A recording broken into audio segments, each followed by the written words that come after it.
Hi, this is Tina Powell, host of In the Suite, where I sit down with top women leaders and some of the biggest names in the financial services and the wealth management industry. Together, we'll discover some of their best secrets and top strategies to grow great business, build a strong brand, and lead teams in the 21st century. I hope you'll enjoy hearing their amazing personal stories of triumph, trepidation, and transformation in hopes of becoming better leaders ourselves. The time for you to lead is now, and you're in the suite.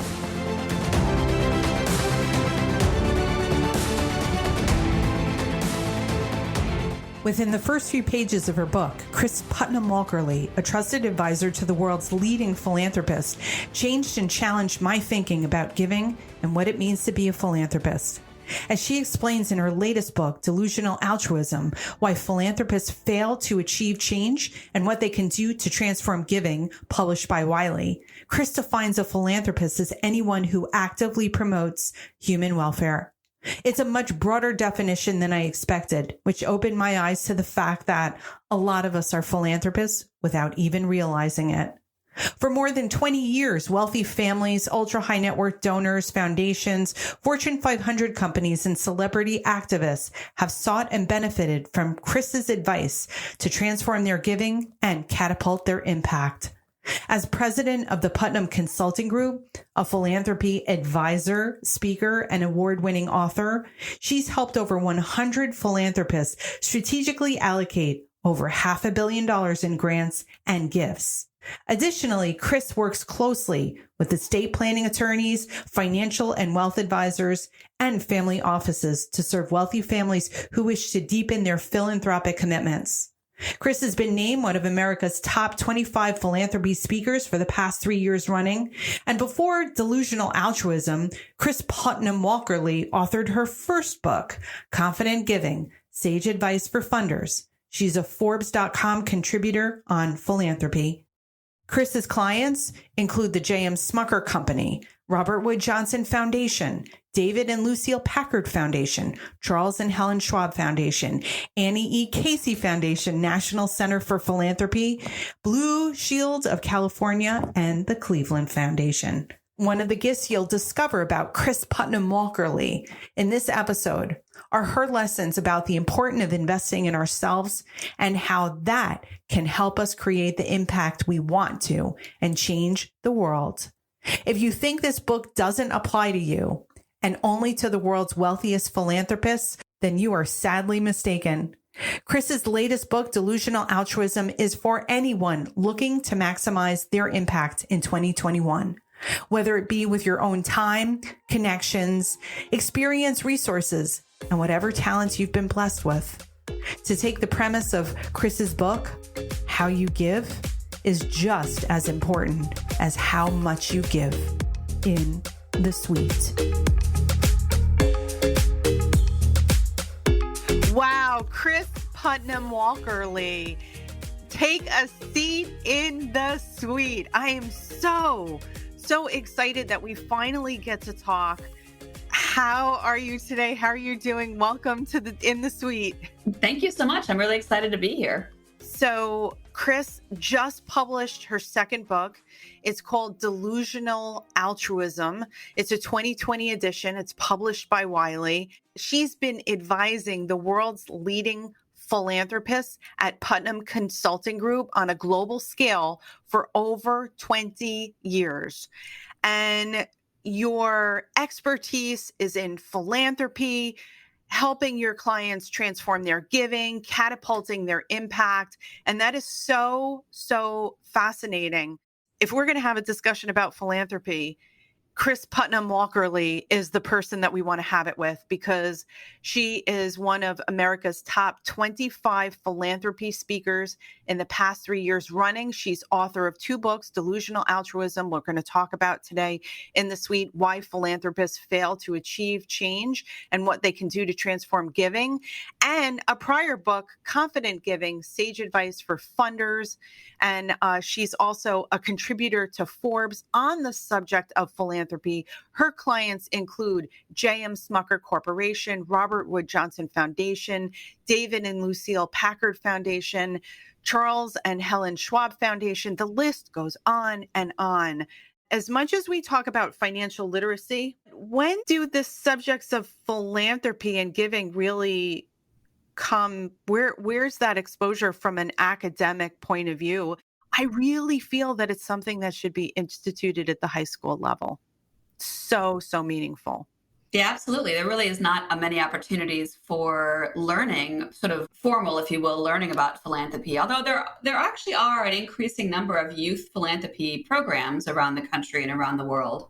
Usually not through high school curriculum, but it is important. I mean, we can teach our children to give, by setting aside money from their allowance to, some for toys and some to give and some to save. So there's really, you can't be too early in helping people learn about philanthropy.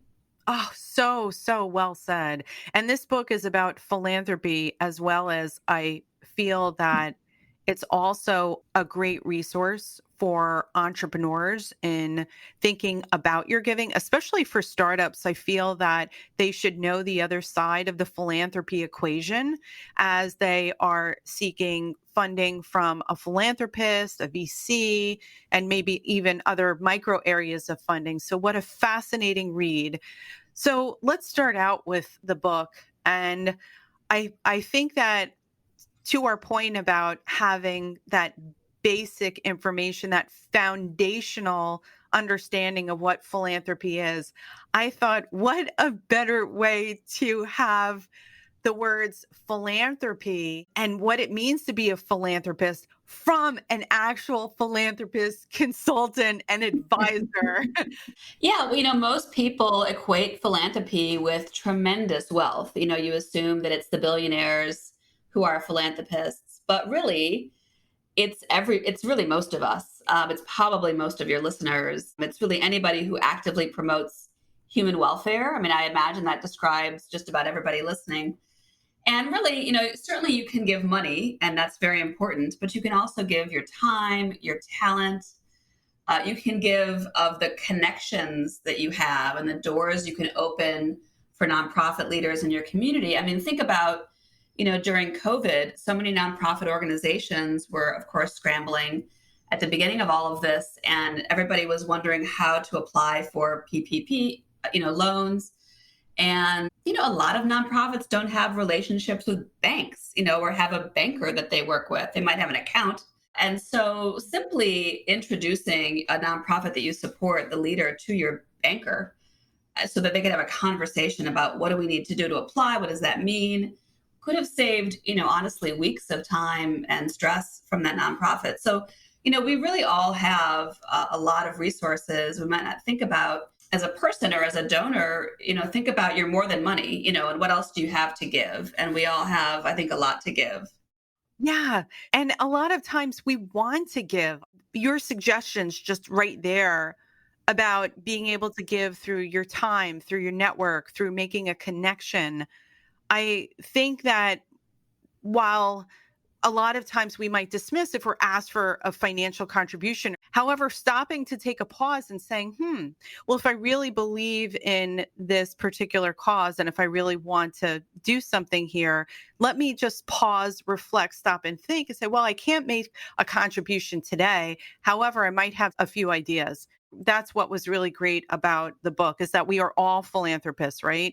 Even just giving to the grocery store and making a contribution for now, like they have these bags, right, of things, and they're giving them to families. Absolutely. So the other point, and here we're in the United States, and we think that we are the best country, and we have every other country beat. However, when I was looking through the lens of philanthropy and giving, can you give us some idea, statistically speaking, where the U.S. ranks in terms of other countries? Yeah, well, it's interesting. The U.S., I mean, really, as compared to other countries around the world, we really do have philanthropy as part of our DNA. I mean, there's a deep philanthropic culture in this country that doesn't exist quite the same in other countries. And I think data show that about half of all Americans give to charity. And of course, about 90% of the high net worth individuals give to charity. But, in other countries, China is actually the fastest growing sort of philanthropic country. There's just been a tremendous amount of wealth generated and new billionaires that have, come up. And so there's a lot of them are trying to figure out how do we start foundations and how do we do that. So there's other regions of the world where philanthropy is really growing at a much faster rate. But when you look at generosity as a whole, beyond giving money, which is defined in this particular study as donating money or volunteering or helping a stranger, then Indonesia pops up as the world's most generous country, followed by Australia and New Zealand, and then ranks the United States. And then a lot of other countries that you wouldn't think of necessarily as being, the wealthiest givers, like Sierra Leone and many African countries, pop into that top 20 list. So when you expand your thinking about giving, and giving in different cultures means different things. In a lot of African countries, giving is helping your family, but family is defined very differently. There's often a much more extended family. A lot of people that technically aren't your family, but you sort of help them anyway, or you've taken them in. And so that kind of giving is part of philanthropy, but it's a very different way than we typically think about it here in the US. It was so inspiring. And to see Indonesia come up as number one, I said to myself, that is really incredible. And you hit upon a really important point, is that giving through the lens of different cultures looks very different. And even the definition can be more broadly defined. And I mean, on the outset, it seems like you have the ultimate dream job, that you've been to a lot of the countries we just talked about, probably all of them. You work alongside a billionaire donor. At least this is how my simple mind is thinking about this. Right? And I'm like, okay, so jetting around the world, right? Exactly. Just getting around the world, meeting with the billionaire donor that wants to change the world here, spend their money to create this massive, massive change. It really is exciting to think about the impact that you can make as a global philanthropic advisor. Now, of course, that's my rose-colored glasses vision, but what is it? What are we missing about a day in the life of a global philanthropic advisor? I mean, I find your field fascinating. Yeah, it is fascinating. And you're right. There's a tremendous amount of potential within philanthropy to be able to change the world, or change, your corner of the world. One of the challenges really is connecting with ultra high net worth individuals, because they tend to be so hidden. There tend to be lots of people and organizations and institutions surrounding them, protecting them, serving as gatekeepers. And by that, I mean the private banks, the family offices, the wealth advisors, the attorneys, and, and their own sense of privacy. And so, it takes a minute. It isn't like, it's different than, for example, take your local community foundation, wherever your listeners are. There's probably a community foundation locally. They have a website with the names of the staff and their contact information.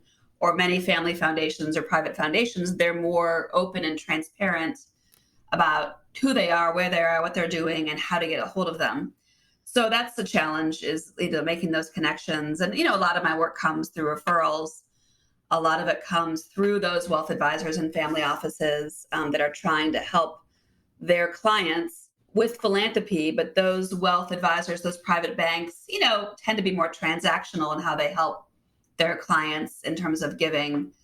They can set up the donor advised fund, they can set up the foundation, they can help make the grants, but they probably can't help the family create their giving plan. They probably can't help the family figure out, well, I care a lot about early childhood education, so what's the impact I can have on that in my community, and who can I partner with?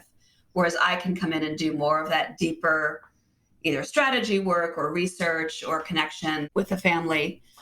So that's one thing. I think the other is, really finding the right relationship with my clients. So, there's lots of people who are, I mean, I would say everyone is genuine for the most part, genuine in their interest and desire to be altruistic. But at the same time, you want to know that it's the right fit, and that oftentimes people of high wealth have a high sense of belief in what they believe needs to happen and change. And I really want to work with donors and clients who recognize that, yes, they know a lot and they have access to a lot of information and experience. And it's important to value the learning and experience of the people you're trying to help in order to have their experiences inform your giving strategies, so that you're not kind of the wealthy donor coming in and saying, like, here's how you end homelessness, Mr. Homeless Person, right? But you're talking to people who are formerly homeless or those organizations and saying, well, you explain to me why this is so hard, why it's taken so long to end homelessness in this country, and working together between the donor and the nonprofit and the community to jointly figure out what the right solution and intervention and support should be. Yeah. And one of the great examples that I related to, primarily because my son played sports growing up, and that is, you use the example of the, professional retired NFL player who now wants to create these football camps and these instructional, places for young athletes. And that's where their core competency is. However, that next part, that making impact, is very strategic, and how they can structure their foundation and their initiative inside is very strategic and much more in depth than I realized. Mm-hmm.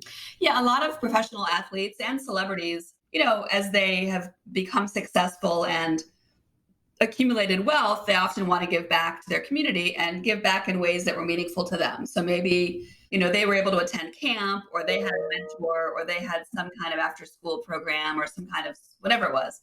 And that was instrumental in their lives and really made that difference for them. And so they want to give back, which is awesome. And typically what people will choose to do is start a nonprofit.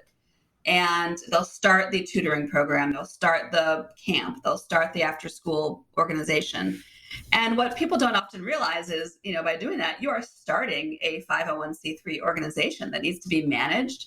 It needs to be you need to pay the taxes, you need to do the accounting, you need to possibly hire people. And more importantly, you need to raise money for it. And, often people think, well, the money will come, or I'll just have an event or whatever it is, not recognizing how much work fundraising is. And a lot of times people who might consider giving will say, well, you're wealthier than me. What you funded? Why am I contributing to this? That's absolutely true. I could totally see that happening. Yeah, and then a scarcity mindset comes into play, and I write about this a lot in the book. And this happens, I think, to all funders. Is you don't want to invest in yourself because you believe everything, all your effort, all your money should go to help the people you're trying to help, which sounds noble, but I think is actually delusional, because you need to invest in yourself as a funder or a nonprofit leader to be as successful and impactful as you can be. And so in the example I use in the book, of course, the athlete and his wife were trying to raise money, but they didn't have any fund development experience. That wasn't their background. But they were really hesitant to invest in a consultant, a fund development consultant, to help them identify foundations they could submit proposals to, write those proposals, come up with a fund development plan. They didn't want to spend the money, but meanwhile, they weren't achieving the success that they wanted to. And I think, we all have to, as business leaders, as people, as philanthropists and nonprofit leaders, we need to invest in ourselves, our learning, our own capacity, technology, we've certainly all experienced, so that we can both bring our best selves and create the impact that we want to create.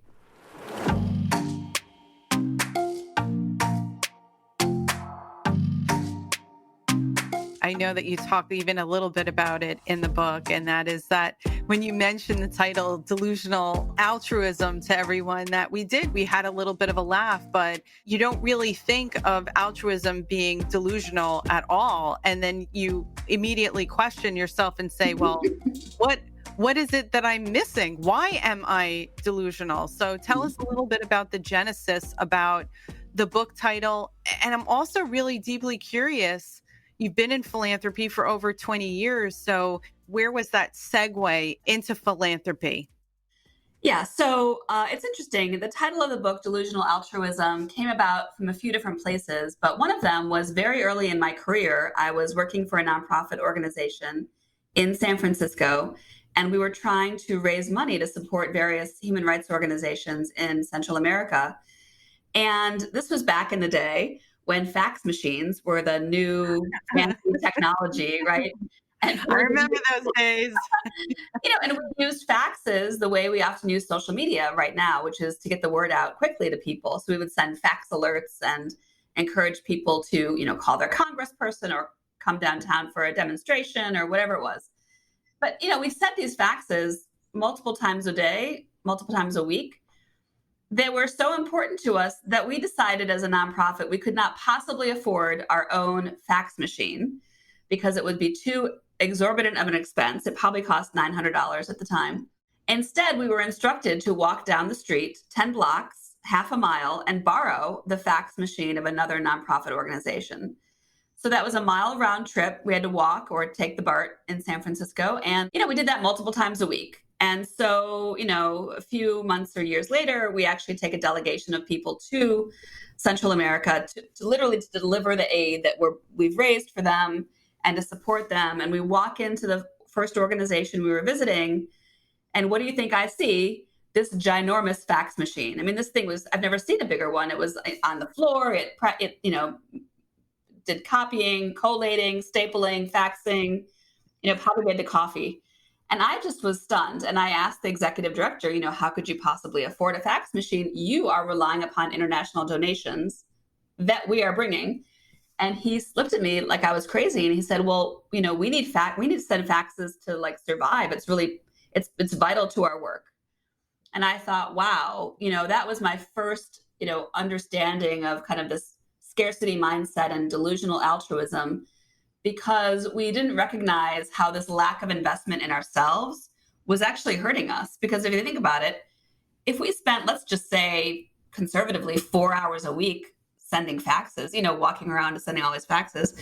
Well, instead of doing that, what if we had called donors 4 extra hours a week? Think of how much more money we could have raised by making that minimal investment of technology in ourselves. And so that really was I didn't know the word delusional altruism at the time, but that was really the beginning of my thinking. And then, years later, I was already consulting in philanthropy, and I was seeing funders, my clients, making the same mistakes over and over again. And it was really, again, genuinely wanting to be altruistic, genuinely wanting to change the world, but getting in their own way and actually preventing themselves in different ways from achieving the impact that they want. And, I walk my talk. So I invest a lot of my own time and money in my own learning and professional development. And so I went to a training for consultants, and I came back from that training and I sat down with my husband. And one of the things I like to do is debrief what I've learned at these trainings with him. It kind of helps solidify the learning for me. And I was actually drawing like a Venn diagram.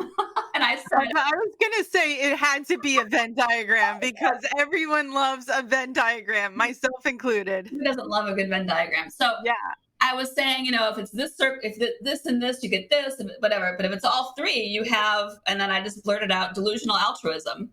And then I paused and I said, oh, that's really good. I got to go write that down. So I literally ran into my office and wrote it down on a big piece of paper and stuck it to the wall so I wouldn't forget. And and then, I kept using the term with clients, and their reaction was always to either kind of laugh, but, laugh with me, not laugh at me, or, say, tell me more. I want to learn more about what that means.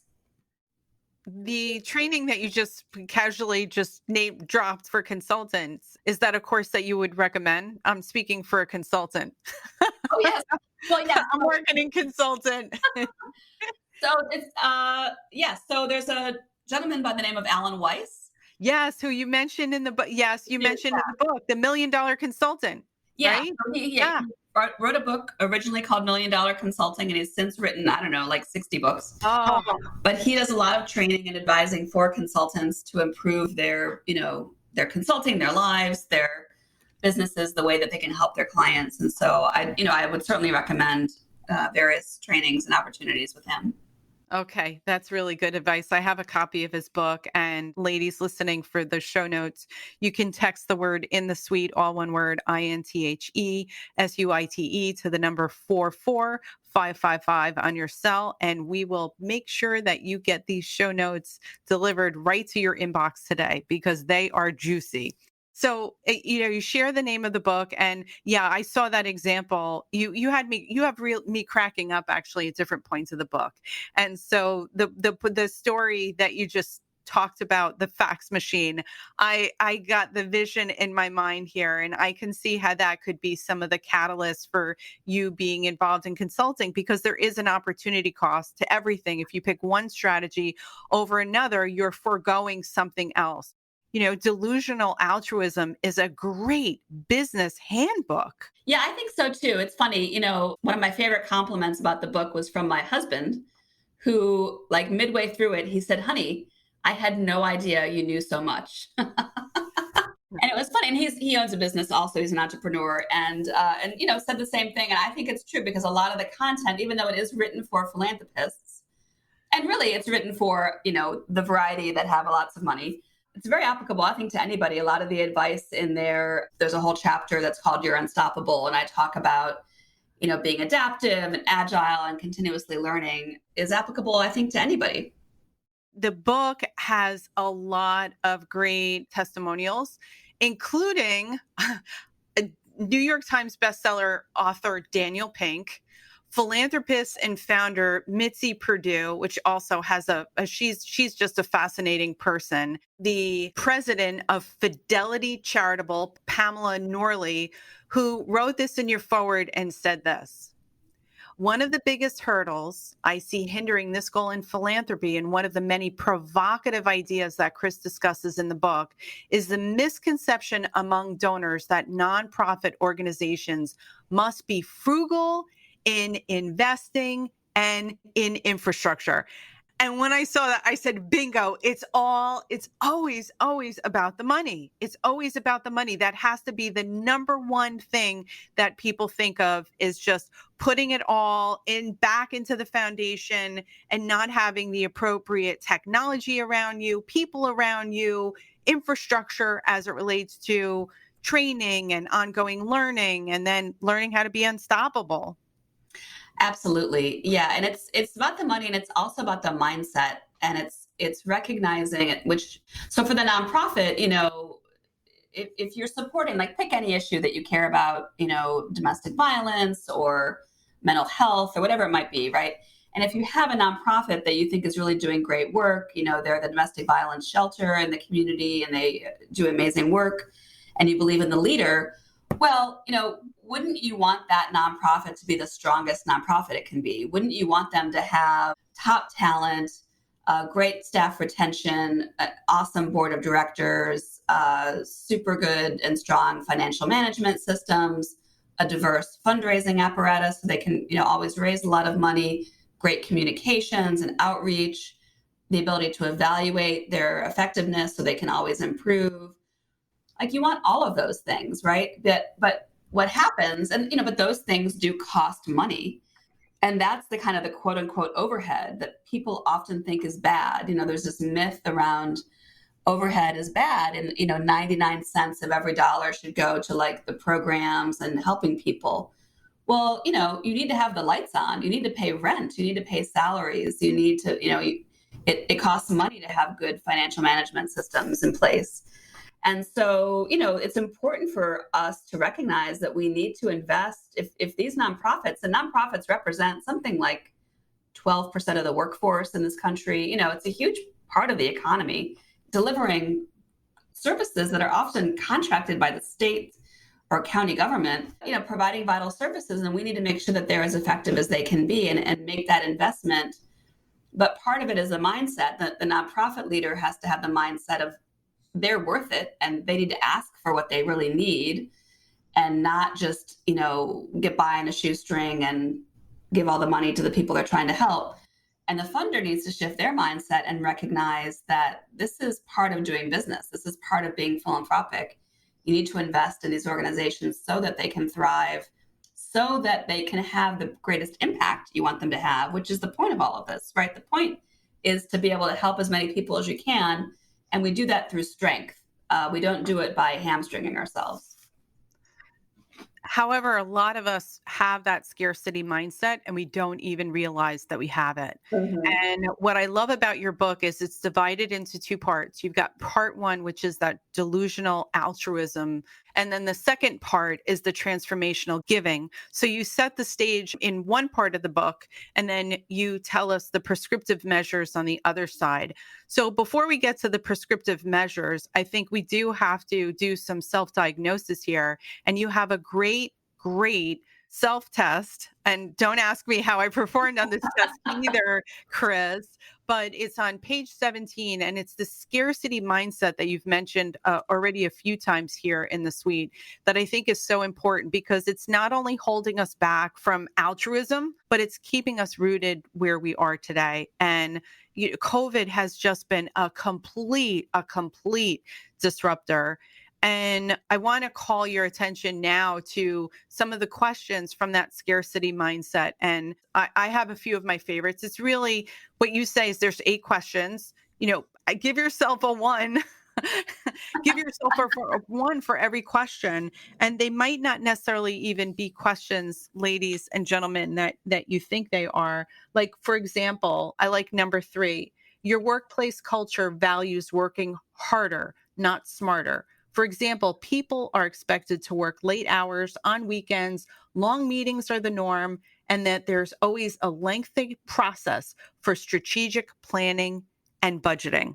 That is something that I have to imagine that COVID, luckily, something like COVID finally started to take the culture now, instead of it being, hey, I show up to work and it's time valued. Now it's results oriented, right?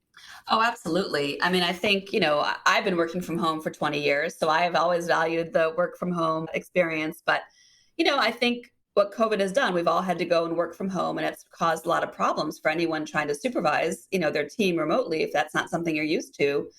But I think it's helped us to recognize that, we need, instead of, seats in chairs, what's really important is demonstrating results. It doesn't matter if you're doing something at 2 a.m. or 2 p.m, as long as you can deliver the results and, being reachable.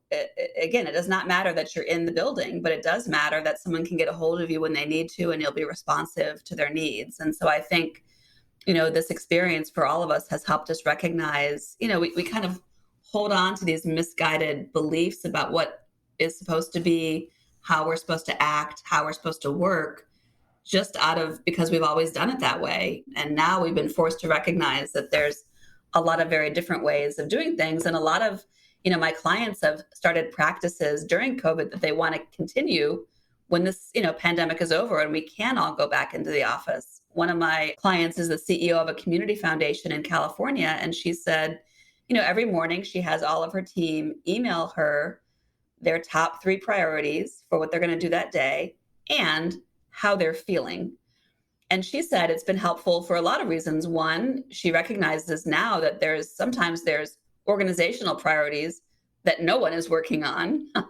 And then often there's priorities that are being duplicative, like 2 people are working on and really only one needs to do it. So, that isn't something she would normally do in the office, but she has started doing it now, and it's helped her make sure her team is focused on what's most important organization-wide. And then it, of course, helps her recognize when there's people on her team that are having a hard time. And then she picks up the phone and calls them and figures out how she can be supportive of them. And she said, it doesn't matter if the person's next to me down the hall, I still want to continue these practices because they've been so helpful. Hey, listeners, you can now text me at 201-581-3983. That's 201-581-3983 to join our text-based community in the suite. After you do that, I'll be lifting you up, inspiring you, and supercharging your life and career with awesome quotes, resources, videos, and tips we learned from our great guests. It couldn't be any easier. Just text 201-581-3983 to join our text-based community in the suite. I want to look at philanthropy through the lens of also the donor and what's happening right now. So in the recession, we obviously saw a pullback from donations. We even saw it after the whole Madoff crisis. I remember that people's pocketbooks just automatically zipped here. What have you noticed from your side, from the donor perspective, right? Because that is obviously foundations rely on the donor, and where's their mindset right now with COVID? Are people more apt to give or less likely to give? That's a great question. So on the whole, I would say giving has dramatically increased. There's been something over $16 billion donated for COVID worldwide. And that really is not even including every small donation that, folks are making. The giving through donor advised funds, which are like sort of charitable checking accounts you can open up, like Fidelity or your local community foundation, has skyrocketed during COVID. So there's been a tremendous growth in giving. But, at the same time, I would say donors can be divided into a few different categories in terms of their response. And on the other extreme is those who are, I say they're either in hiding or they're in wait and see mode. So they're really nowhere to be found. Right. So a study came out in July of this year that 10% of the world's billionaires had donated or pledged to donate in response to COVID, which is great. But that means 90% of them had not. So that, so where are they? Do they not know how to give? Are they fearful? Are they, what's going on? And so, but there's a lot of just regular old folks that are, a lot of people have a wait and see approach. Like, you enter a crisis and you're overwhelmed and fearful, and your response is, well, let's just wait till this whole thing shakes out. When it's all over, we'll see where we're at, and then we'll give. And, that's a problem because you're missing out on a whole opportunity of time and need when you can be responsive and helpful for people. And then, people are giving. A lot of giving right now is happening through these COVID rapid response funds. So in this country, there's been over 830, I believe, created all over in every state, in many cities, where it's pooled funds. So it tends to be started by, the big foundations in town or big corporations, and they come together and they create a pooled fund, but anyone can donate it to it. So here in Cleveland, where I live, about 7 foundations started it, another 30, joined in with big money. And then I think over 2,500 people have also donated to it. And it's a great way to have coordinated giving in a community because, everyone tends to respond to the same thing, the food pantry, like people. So then you have 1,000 people calling the poor food pantry who, they can't possibly respond to that much, interest. And then no one thinking about, well, what does this mean for the women in the domestic violence shelter who now can't stay there, and where are they going to go? So it's a way to coordinate the identification of need across the community and the deployment of resources across the community. And then the nonprofits can apply to one fund, and then that money is dispersed, across the community. So that's a really great way people are giving. And if I'm a donor right now, and you have a couple of examples in your book, I want to talk about the woman who unfortunately lost her husband and now has all of this money to give. However, she's partially paralyzed and overwhelmed because she loses her husband. The death of her husband is a major shock to her. And now she can't even consider, she can't even think straight. I want to talk about what it means to kind of come out of that fog and how a woman like that would even start to entertain donating to this, these charities kind of all coming together. Where's the mechanism for that? Is that do I talk to my local financial advisor about that? Or is that something I see that's a selection in a donor advised fund? Yeah, it certainly depends on the circumstances. But part of the point you're making, and I write a whole chapter on this in my book, is that how easy it is to feel overwhelmed, even when we're not living through the greatest global crisis in a century, and how being overwhelmed holds us back. And you can be overwhelmed for a variety of reasons. And of course, loss of a spouse or some kind of personal loss is definitely one of those reasons. And I think, for all of us, it's important to have a support network around us and people that we can reach out to for help. And in the case of her, she had a family foundation but couldn't handle, she was trying to manage a lot of it herself and she couldn't really deal with it. She was just too distraught. And so her lack of dealing with it caused a lot of problems. And so there are different vehicles and ways that you can give. If you're at that level, or any level, you can start, for example, as I mentioned, a donor advised fund, which is a much easier way to give because another organization is handling everything for you. Your community foundation, or maybe it's through your bank or through, Schwab Charitable or something like that. And you can get the tax credit immediately, but you don't have to give the money away immediately. And so you can give yourself some time to make decisions about the issues you care about. In that instance, I would say, probably your wealth advisor would be a good person to turn to just to make sure that they're at least someone's handling the legal and financial aspects of it and allowing you time to, later to figure out what issues or nonprofits that you want to support. And so is a donor advised fund already doing the vetting process and the due diligence process for you in that 501c3? Well, it depends on the donor advised fund and how much effort they're putting into it. So they will certainly all make sure that it's a legitimate 501c3 organization, that you wouldn't have any, nefarious problems, giving to some organization abroad that hasn't been vetted as being at least legitimate. But they're generally not helping you identify, which has the best leader or, right. Who's achieving the greatest impact, because they're more kind of working at the transactional level. You're putting your money in your fund, and then they're helping you with a transaction of allocating it to different organizations. And, they could be helping you identify, here's organizations working on racial justice.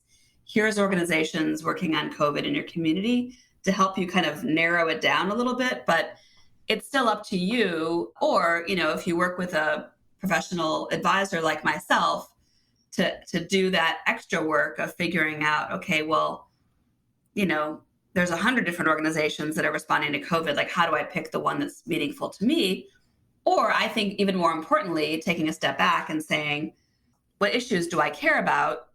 What's the purpose of my philanthropy? What kind of difference do I want to be making in the world?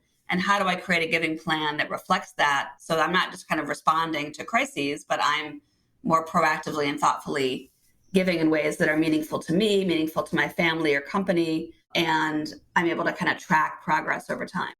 There were some aha moments that I personally had in the book related to what you were just talking about. And that is the idea of asking the right questions, and whether or not that you're sitting across the table from your spouse, or that you're sitting across from your financial advisor, or even just having a meeting on your own and doing some self-reflecting at the park or taking a walk somewhere.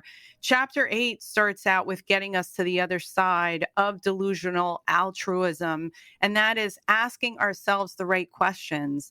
And I didn't even know, Kris, that there were so many questions to ask. And this was really good. And I thought one of your key questions, it might sound so simplistic, but it was so powerful for me. And that, does this bring me joy?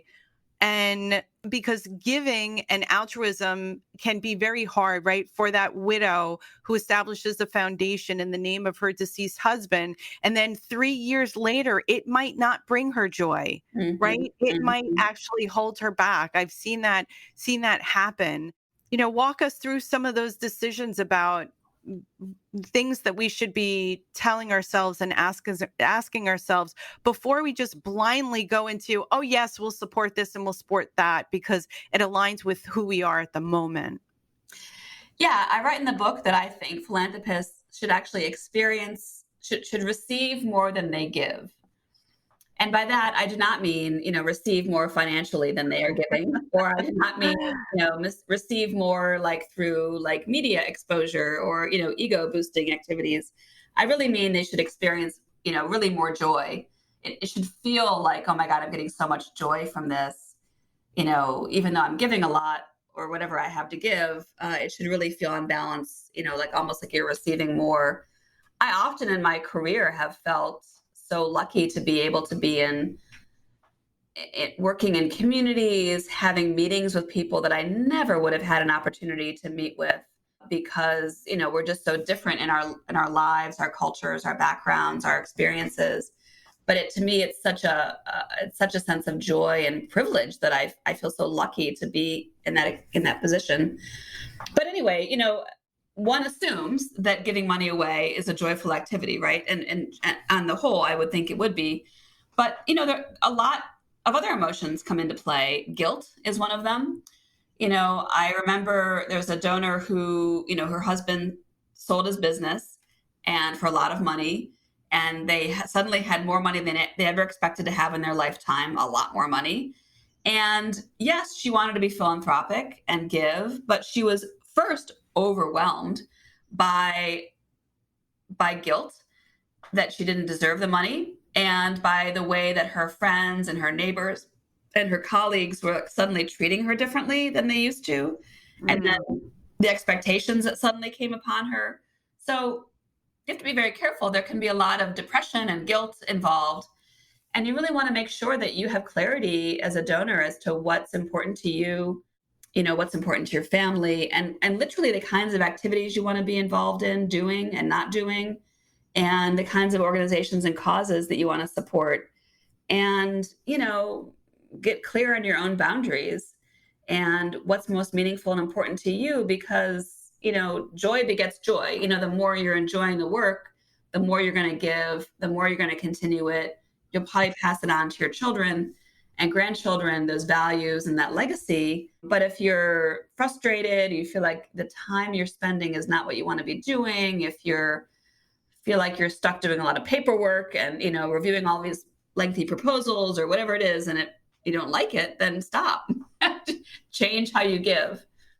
Page 141, chapter 11 in the printed book.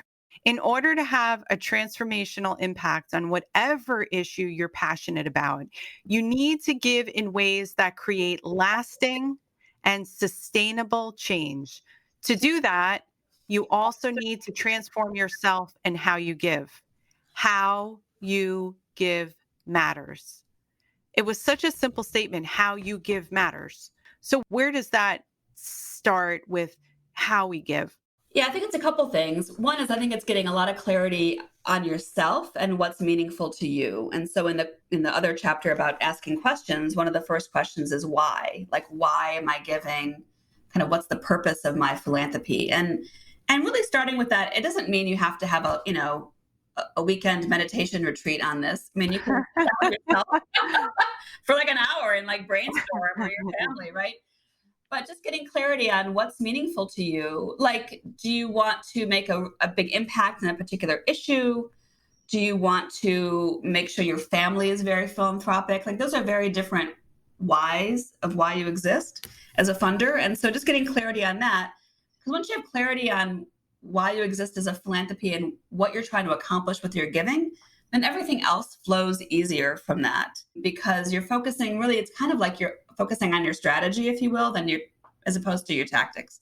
And so that's important. And then secondly, I think also is, recognizing again that despite, as fabulous and talented and smart as you are as a donor, there's a lot that you know, and there's a lot that you don't know about whatever community, cause, issue you're trying to support. And so I think it's also very important to listen to those organizations, those communities, to understand from their vantage point what is most helpful and what is most needed.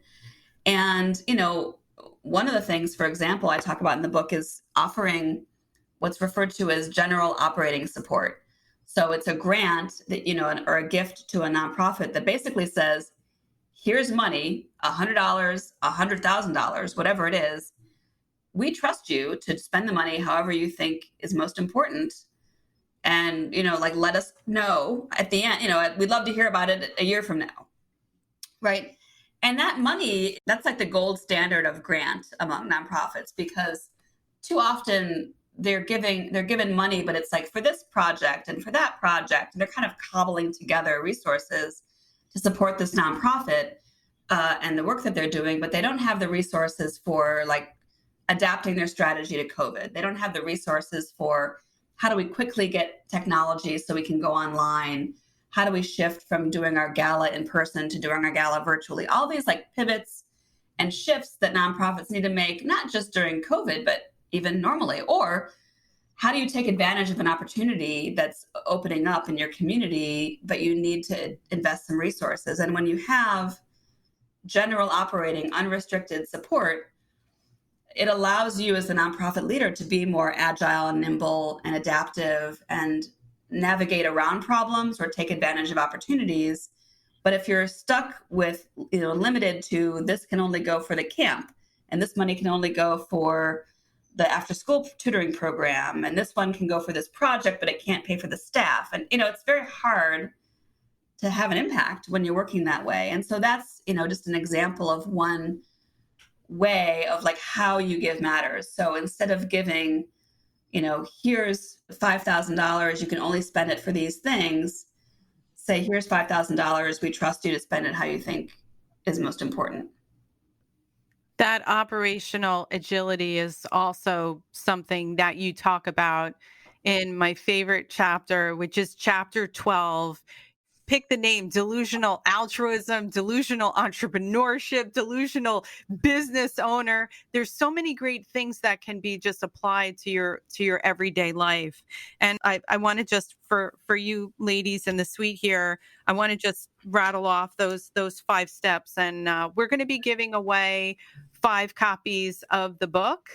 Yeah, and that's our altruistic efforts here. And I'm very clear on my why, because you've been a great guest, and that I know that this book is transformative. It had an effect on my thinking, and I want other women here, and men included, we love you guys in the suite, to be transformed and to see what it is to have a copy of this book. So chapter 12, You Are Unstoppable. Again, my favorite chapter of the book. And here are the steps, which I can relate to. Eliminate steps, increase agility, be adaptive, increase innovation, intentionally learn, and improve. So many great takeaways. And what Kris does really well in her book is you use modern language also to define these modern concepts. Thank you very much for not being boring, Kris. Oh, thank you. You're very welcome. One of my goals was that people would laugh while they're reading the book. So yes. I'm glad I've achieved that. In all of your years of being a philanthropist, you have to have some sort of story that was just, I don't know, something that's the standout. I know you have many, but is there anything that you could share with us?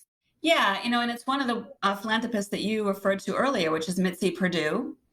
And so Mitzi is an amazing woman, and she was born into the Sheraton Hotel family, so has wealth from family wealth. And then she married Frank Perdue of Perdue Farms, so also had that wealth and experience, and is an amazing businesswoman, author, communications and media person as well, and is very philanthropic. She was sitting in, like a lecture, I think, hearing someone talk about human trafficking and the problem of child trafficking and human trafficking. And she thought to herself, my God, I had no idea, and I need to do something. I need to support this cause. And then in her mind, she was thinking about like her grant budget, how much money she had allocated to give that year. And quite frankly, it was already all allocated to various nonprofits that she supported. And she thought, well, if I give to this child trafficking organization, anti-trafficking, then I have to reduce my investment and support for these other nonprofits, and I don't want to do that. And so then she thought, well, wait a minute. She basically thought bigger. She allowed herself to not be locked into this, like, I only can give away this amount of money a year. And she thought about, like prized heirloom furniture that had been passed on, over centuries to her from her family, that was worth a lot of money. And she thought, I bet if I auctioned this piece of furniture off, I bet I could raise a lot of money. And then she thought, well, I bet, if I got other people to do the same, we'd come up with a lot of, resources. So, even right now, she's still working on this project. It's called Win This Fight, and you could go to winthisfight.org and learn more. But she's reached out to her vast network, and she's gotten people to donate diamond jewelry, yachts, buildings, all kinds of things for auction. And she's gotten an auction house in New York that's willing to forego their commission. So when the items are sold at auction, more proceeds can benefit a list of various different anti-trafficking organizations. And so what I really like about that was a couple of things. One is that she just, thought outside of the box, if you will, and came up with She obviously read your book. more money than she thought she had, and was able to and used more of herself than just her money. She used her connections. I mean, she's getting PBS is doing a 30-minute segment on this effort. She really reached out to the people that she knew and built up some infrastructure around this. So it wasn't just her, but she got help as well. And, she's going to be raising a lot of money for a really important cause, money that never would have existed. These donations wouldn't have existed if it wasn't for her. That's such a great example. We're going to have a link to that in preparation for this interview. I watched many videos of Mitzi Perdue on YouTube, and she's a great speaker. Boy, I mean, you can just feel the enormity of her heart whenever she talks. So what a great thing. What a great example to share. Yeah, I was really, really moved by her. So thank you very much, Kris, for sharing that story. We'll have a link in the show notes. And I want to say something about, I want to make sure that people can get in touch with you. I want to make sure that they can get their hands on the book. So what's the best way for listeners to get in touch with you, Kris? Yeah, well, the best way actually would be, I just came up with a new resource that I think will be of interest to your listeners. It's called 8 Things Every Philanthropist Can Do to Change the World, Even When the World Keeps Changing. Because so many donors and people right now feel kind of paralyzed because they want to do something, but conditions all around us keep changing, if it's the elections or it's COVID or it's lockdown or whatever. And so it's really, again, like the book, it's written for philanthropists, but it's very much applicable to anyone, a business person or anyone. So again, it's called 8 Things Every Philanthropist Can Do to Change the World, Even When the World Keeps Changing. And it's a free download, and you can find it at 8things.org. So 8, the number 8, or spell the word out 8. Either way, it'll get you there, 8things.org. And that's a free download, and you'll be able to connect with me that way. And then the book, you can simply go to delusionalaltruism.com. And then that gives you links where you can buy it on Amazon and Barnes & Noble and various retailers. Great. And we'll be giving away 5 copies in the suite of the book, Delusional Altruism, but it comes with a condition. And that is the condition is that in addition to you emailing me at Tina@C-Suite Social Media, you have to include a recent way, not something that you did a couple of years ago, but something that you just did very recently during COVID that was altruistic. And we will pick the top 5 out of that. The team at C-Suite would love to do that and to hear your stories. So again, you could email your stories of you being a true giver to tina@csuitesocialmedia.com, and we'll pick the 5 best stories, and you will have a copy of Kris's book.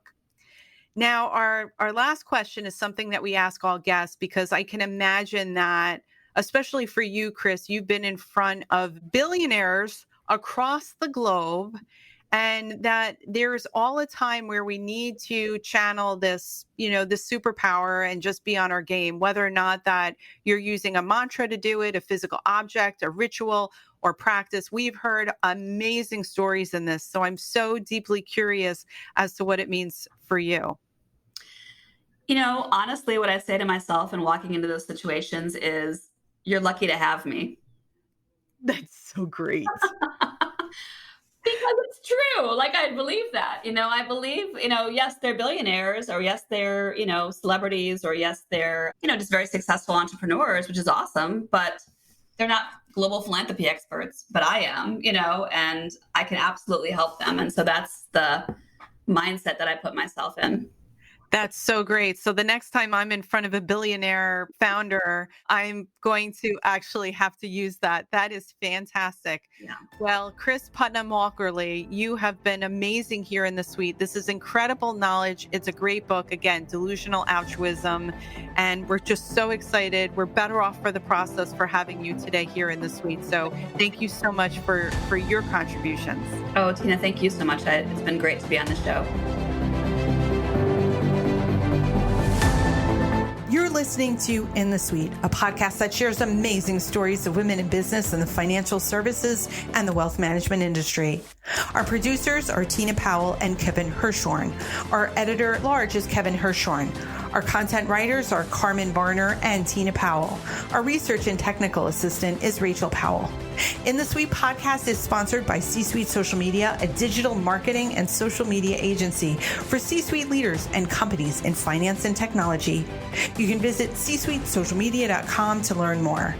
And thank you so much for listening and subscribing to In the Suite podcast. We are so, so grateful to you. We've got listeners in 427 cities and 28 countries at the time of this recording. This podcast was inspired by you ladies, so thank you. Please let us know how you enjoyed this episode with Kris Putnam-Walk and share your thoughts on LinkedIn and Twitter using the hashtag InTheSuite. I would love it, and it would mean so much if you left us a 5-star review on Apple Podcasts or wherever you listen to this amazing episode with Kris. You can connect with her on LinkedIn and Twitter at Philanthropy411 and check out Putnam Consulting website, www.putnam-consulting.com. And always, if you would like to share the name of a rock star woman in financial services we should interview in 2021, please send it to me at tina@csuitesocialmedia.com. Again, thank you for listening and subscribing to In the Suite.